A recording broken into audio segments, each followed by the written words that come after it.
When I first came across this dish, I kept asking myself, what does it actually taste like? And why does it look so good? I first discovered Jjampong while watching Jjampong Rhapsody on Netflix, probably somewhere around episode 2.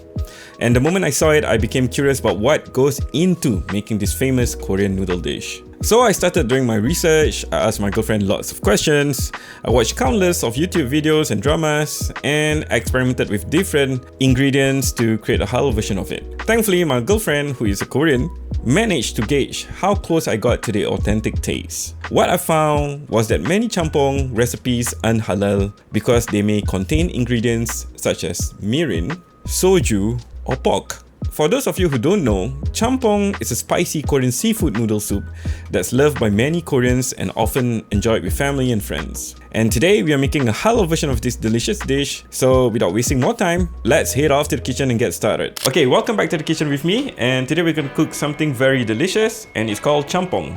And of course, we're gonna make it halal. So first I use half of a zucchini and cut it into sticks. Then I slice half of a scallion into bite-sized pieces. Then I slice one medium-sized carrot into thin pieces. Then I slice 2 medium-sized onions, and that means 4 pieces of garlic. Then I slice 1/4 of a Chinese cabbage. This depends on your servings. Then I use squid to cut into bite-sized pieces. You can use octopus if you prefer. Next, I start to slice chicken into bite-sized pieces. You can use chicken breast or boneless parts of chicken. Next, I chop black fungus and mushroom into bite-sized pieces. You can use any mushroom that you prefer. So heat up the water, add in a few slices of ginger and a pinch of salt. So we're gonna blanch the mussels for only 2 minutes just to remove the scent. And we're gonna do the same for the squid, but only for a minute. Next, heat up the wok and pour some oil. Put in the onions, add 2 pinches of salt, slice a few pieces of ginger and add in together with the minced garlic, and then start stirring. After that, add in the cabbage together with the carrots. Add some light soy sauce, then add dry chilies together with 1 cup of chili powder mixed with half a cup of chili flakes. If you prefer mild spiciness, do not add too much dry chili. Then mix all the ingredients well together. Add 1 cup of chicken broth followed by 2 cups of water, and then add 1 cube of beef stock. Stir it until it starts to boil.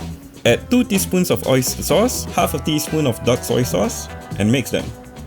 Once it starts to boil, add in the zucchini together with the scallion, stir it some more, and then add the chicken slices together with mussels, stir it again, add 2 teaspoons of chicken powder, a pinch of MSG, add the remaining ingredients, start stirring, add 2 to 3 drops of black pepper powder. And at this stage, you might want to add half a cup of water, let it boil for a little bit more, and then you're ready to serve. For the noodles, I prefer to use ban mian for this dish, but you can use spaghetti, yu mian, or whichever noodles that you prefer. So this is halal Jjampong. Thank you so much for watching, and I hope that you're going to try my recipe. Again, you can find many similar recipes online, but I hope that you will try my recipe and subscribe to my channel. Thank you so much again for watching, and Assalamualaikum.